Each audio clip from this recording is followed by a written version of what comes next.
ಜನಶ್ರೀ ನ್ಯೂಸ್ಗೆ ಸ್ವಾಗತ. ನಾನು ನಿತಿನ್ ಮಂಜುನಾಥ್. ಸ್ವಚ್ಛತೆ ಇಲ್ಲದೆ ದುರ್ವಾಸನೆ, ಹುಲಗೂರು ಬಸ್ ನಿಲ್ದಾಣದ ದುಸ್ಥಿತಿ, ಪ್ರಯಾಣಿಕರ ಅಸಮಾಧಾನ. ಶಿಗ್ಗಾವಿ ತಾಲೂಕಿನ ಹುಲಗೂರು ಗ್ರಾಮವು ಸುಮಾರು 20,000ಕ್ಕಿಂತ ಹೆಚ್ಚು ಜನಸಂಖ್ಯೆಯನ್ನು ಹೊಂದಿರುವಂತಹ ಪ್ರಮುಖ ಕೇಂದ್ರವಾಗಿದೆ. ಈ ಗ್ರಾಮದ ಮೂಲಕವೇ ಸುತ್ತಮುತ್ತಲಿನ ಗ್ರಾಮಗಳ ಶಾಲಾ ವಿದ್ಯಾರ್ಥಿಗಳು ಹಾಗೂ ಸಾರ್ವಜನಿಕರು ಪ್ರತಿದಿನ ಹುಬ್ಬಳ್ಳಿ ಸೇರಿದಂತೆ ವಿವಿಧ ನಗರಗಳಿಗೆ ಪ್ರಯಾಣಿಸ್ತಾರೆ. ಆದರೆ ಗ್ರಾಮದಲ್ಲಿರುವ ಬಸ್ ನಿಲ್ದಾಣ ಮಾತ್ರ ಮೂಲಭೂತ ಸೌಲಭ್ಯಗಳ ಕೊರತೆಯಿಂದ ದುಸ್ಥಿತಿಗೆ ತಲುಪಿದ್ದು ಸ್ವಚ್ಛತೆ ಇಲ್ಲದೆ ದುರ್ವಾಸನೆ ಬಿಡ್ತಿದೆ.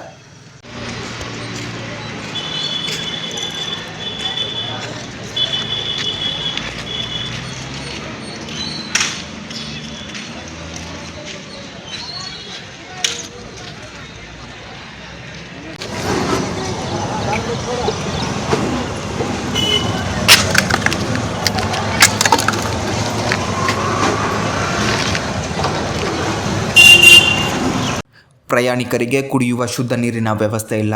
ಅಲ್ಲದೆ ಬಸ್ ನಿಲ್ದಾಣದಲ್ಲಿರುವ ಶೌಚಾಲಯಕ್ಕೆ ಬೀಗ ಹಾಕಿರುವ ಕಾರಣ ಜನರು ಬಯಲಲ್ಲೇ ಮೂತ್ರ ವಿಸರ್ಜನೆ ಮಾಡುವ ಪರಿಸ್ಥಿತಿ ನಿರ್ಮಾಣವಾಗಿದೆ.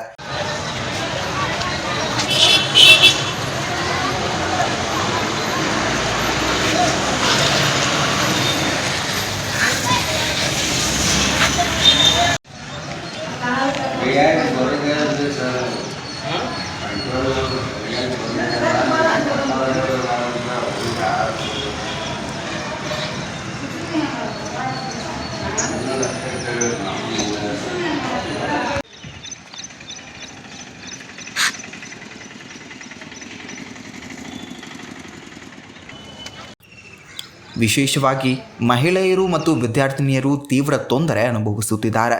ಇದರ ಜೊತೆಗೆ ಊರಿನ ಕಸ, ಸತ್ತ ಪ್ರಾಣಿಗಳು ಹಾಗೂ ಸಾರಾಯಿ ಪ್ಯಾಕೆಟ್ಗಳನ್ನು ಬಸ್ ನಿಲ್ದಾಣದಲ್ಲೇ ತ್ಯಜಿಸಲಾಗುತ್ತಿದ್ದು ನಿಲ್ದಾಣವು ಕಸದ ತೊಟ್ಟಿಯಾಗಿ ಮಾರ್ಪಟ್ಟಿದೆ.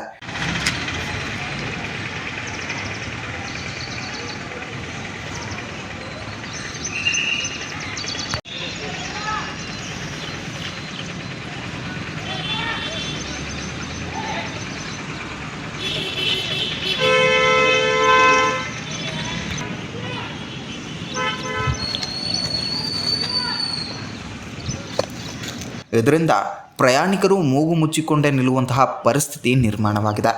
ಇನ್ನೊಂದು ಪ್ರಮುಖ ಸಮಸ್ಯೆ ಅಂದರೆ ಇಲ್ಲಿ ವಿಚಾರಣೆ ಮಾಡಲು ಅಧಿಕಾರಿಗಳು ನಿಯಮಿತವಾಗಿ ಲಭ್ಯವಿಲ್ಲ.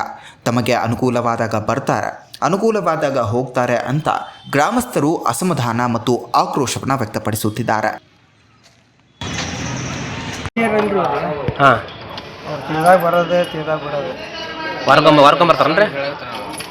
ಬರ್ತಾರೆ, 2 ಸಲ ಬರ್ತಾರೆ. ಹಾಂ ರೀ, 2 ದಿನಕ್ಕೊಮ್ಮೆ ಬರ್ತಾರೆ. ಇಂಥ ದಿನ ಅನ್ನೋದು ಗೊತ್ತಿಲ್ಲ, ಯಾರು ಕೇಳೋರಿಲ್ಲ. ಮತ್ತು ಇದು ಶೌಚಾಲಯ ಬಂದೈತಲ್ರಲ್ಲ, ಮೂತ್ರಿಗಿತ್ರಿ ಬಂದು ಕಂಟ್ರೋಲ್ ಬಂದ್ರೆ ಹಾಂ ರೀ ಬಂದಾಗ ತೆಗೆಯೋದು. ಇದಕ್ಕೆ ಹೊರಗೆ ಹೋಗೋದಲ್ಲ. ಗಂಡ್ಮಕ್ಳು ಆತ್ರಿ, ಹೆಣ್ಮಕ್ಳು ರೀ?